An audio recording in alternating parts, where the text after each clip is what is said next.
Bonjour à tous et bienvenue dans une nouvelle vidéo. On se retrouve en direct du Portugal. On est dans la région de l'Algarve, à Portimao, pour ceux qui connaissent, sinon je vous mettrai une petite carte pour vous situer un petit peu. On dirait que j'ai un micro là. On a loué un appartement pour 2 mois, toujours dans notre mode de vie, voyage, travail. On travaille la semaine. J'ai l'impression de le répéter 50 fois, mais au cas où je me dis s'il y a des nouvelles personnes qui viennent, qu'est-ce qu'ils font 2 mois en Algarve? On travaille la semaine et on visite le week-end. C'est la première fois que j'ai un fond aussi original, avec des cadres vintage derrière. Au Portugal, j'ai déjà visité Porto et Lisbonne, deux villes que j'aime beaucoup, et donc j'avais hâte de découvrir d'autres parties du Portugal. L'Algarve, j'en avais entendu que du bien. Et spoiler alert, les premiers visages qu'on a vus sont vraiment très beaux. Je vous mets des petites images en même temps, comme ça vous voyez la roche ocre, les falaises, l'eau turquoise, c'est trop beau. Et de ces paysages, on est vraiment à 5-10 minutes en voiture. On loge côté village de Portimao. Depuis qu'on est arrivé, on a vu aussi plein de cigognes. Elles ont fait des nids énormes au-dessus des églises, sur les cheminées, sur les pylônes électriques. Il y a des espèces aussi de cheminées en briques qu'on voit souvent ici, je sais pas ce que c'est, mais il y a des gros nids de cigognes au-dessus avec les cigognes. Donc je vais vous amener avec nous découvrir cette belle région.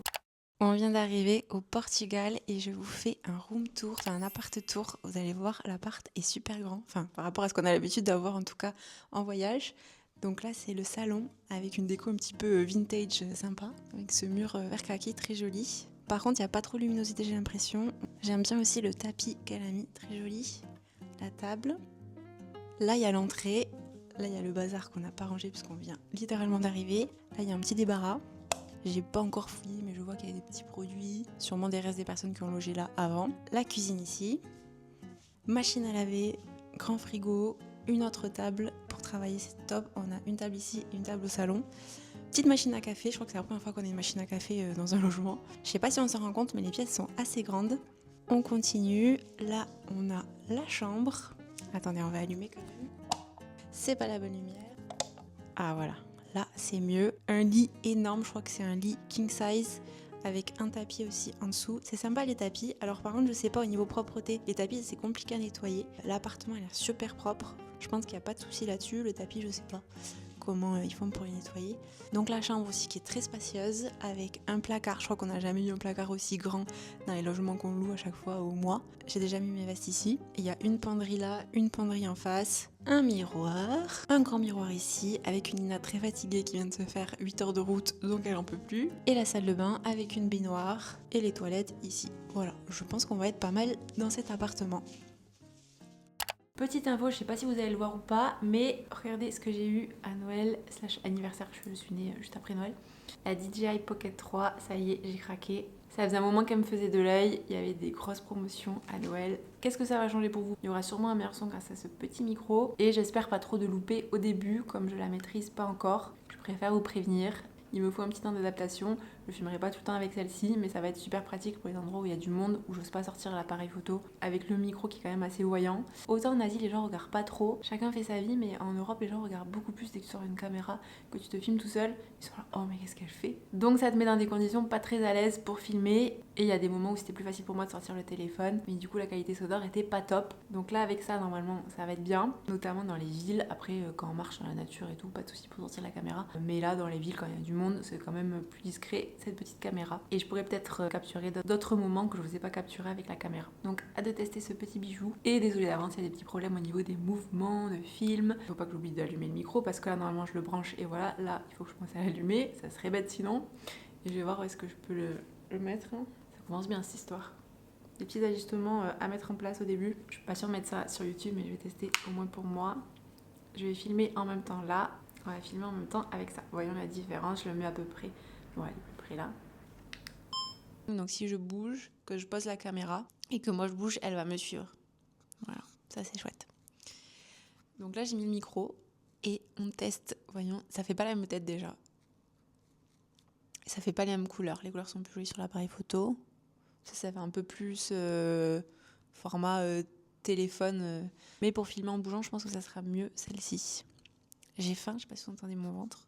Est-ce qu'on entend tout avec ce micro ou pas? Et faut peut-être pas que je le mette aussi près, non, parce que là vous allez entendre tous mes bruits de bouche. Bon, moi je vais tester ça sur les prochains jours. Et puis je vous en dirai des nouvelles et vous aussi vous m'en direz des nouvelles. Voyons si vous voyez une différence ou pas.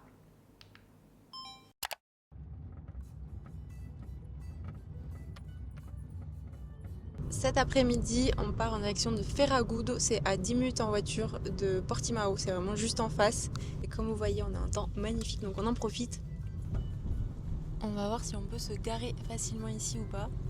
Regardez comme c'est joli, premier aperçu de Ferragoud. Il y a l'air d'avoir pas mal de voitures quand même qui sont garées. Là on est en hors saison. Je vais en profiter pour tester ma DJI. Le micro, comme vous voyez, je suis pas trop habituée donc j'espère que je vais pas mettre trop d'à-coups, etc. Je vous préviens au cas où si jamais.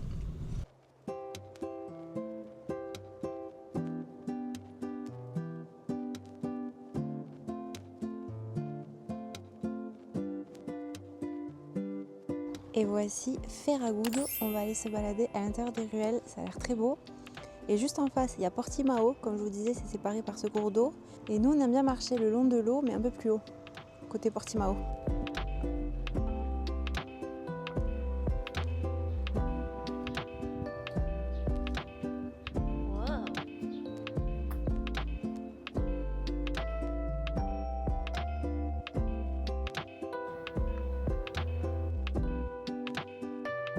On vient de monter jusqu'à cette église et maintenant on redescend dans les petites ruelles du village. Regardez comme c'est joli avec ce ciel, il est bleu, mais bleu, magnifique. Allez, c'est reparti. Il y a beaucoup de monde sur les places en bas, mais dans les ruelles là on est tranquille.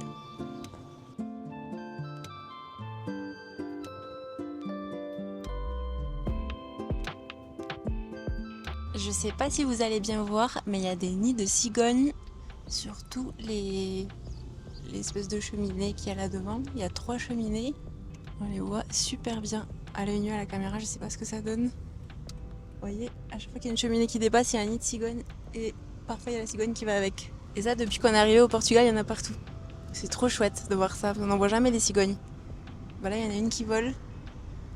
Bon, c'est assez loin. Faudra que je revienne avec un bon zoom, vous montrer ça de plus près. Voilà, au milieu du rond-point là. Ah, là il y en a une. Est-ce que vous allez la voir? Waouh, trop bien. Alors peut-être qu'on est à la bonne saison. On fait une petite pause entre midi et deux à la mer et je me dois de vous montrer ces paysages qui sont magnifiques. Regardez ça.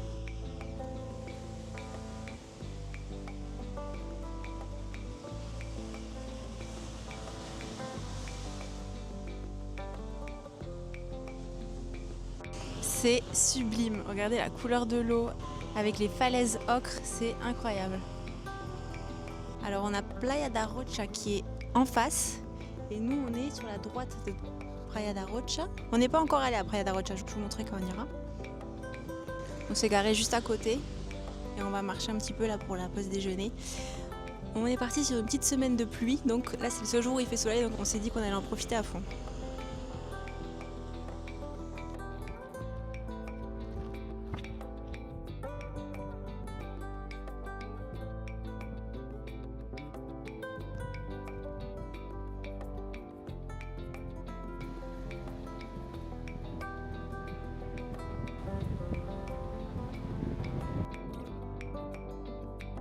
Alors ça c'est la plage Tres Castelos qu'on vient de longer et juste de l'autre côté on a la Praia da Rocha qui est vraiment au sud de Portimao. Là je pense que c'est plein d'hôtels donc elle est facile d'accès. C'est pas la plus jolie je trouve mais elle est quand même belle et très très grande. Il y a de la place pour tout le monde. Après l'été je pense qu'il va y avoir du monde. Là on est en hors saison donc ça va. Le plus joli c'est vraiment de longer ces falaises. Magnifique. Et il y a beaucoup de vent, donc je sais pas si vous m'entendez. Je mange les cheveux, le micro.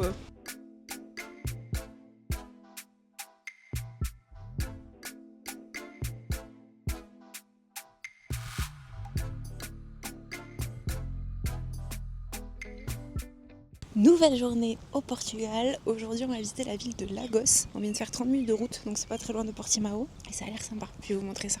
On passe sous des orangers et ça sent la fleur d'oranger. Ça sent trop trop bon. Vous avez pas l'odeur, mais juste de passer dessous, ça sent tellement bon.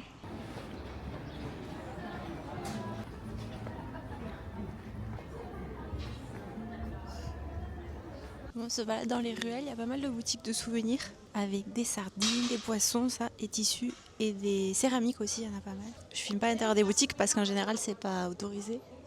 Il y a des petits panneaux, nos photos. Ça c'est l'un des endroits les plus photographiés de Lagos, cette maison verte. Si vous tapez Greenhouse sur Google Maps, vous la trouverez.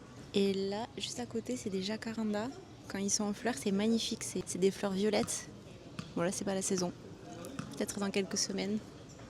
Je crois que c'est l'heure du pastéis de nata et pour ça on a trouvé l'endroit parfait, enfin je pense. Après les avis, ça a l'air pas mal. Il y a l'air d'avoir du monde. Et ils ont l'air très bons. Ils sont gros, ils sont plus gros que la dernière fois. Et ils sont chauds, elle nous a dit d'attendre. Regardez comme il est épais. Pour l'instant, je préfère celui qu'on a mangé à Portimao. Celui-là, il est presque trop épais. Je sais pas si il y a un bazar là-dedans. Personnellement, je trouve qu'il est trop épais, il y a trop de crème. Mais bon, ça c'est un goût perso.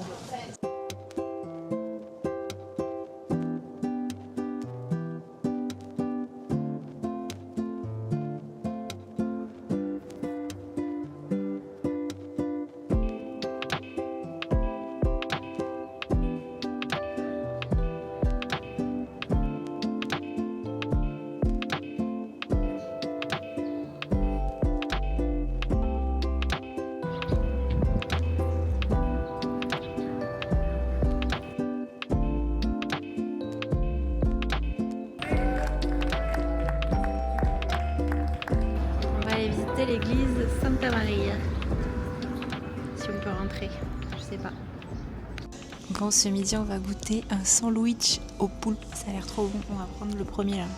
Alors, c'est sandwich au poulpe avec du sel fait maison, des patates écrasées avec des herbes, tomates séchées, de la crème aux épinards et de la mayo au poulpe. Il y a plein de sandwichs à base de poisson, au thon, à la sardine. On se dit qu'il fallait qu'on goûte quand même spécialité d'ici, coup de poisson au Portugal, ça a l'air bon. Le sandwich est arrivé, je répète, le sandwich est arrivé, ça a l'air trop bon. Ah, miam miam miam. C'est bon. Les frites sont très bonnes en tout cas. Frites maison, très très bonnes. Je ne sais pas du tout comment je vais manger ça. Trop bon le poulpe. J'adore le poulpe en plus, donc il y en a partout, mais c'est validé, c'est trop bon. Prochain stop, je sais pas si vous allez m'entendre, on est à Praia do Camilo, on s'est garé un peu en haut.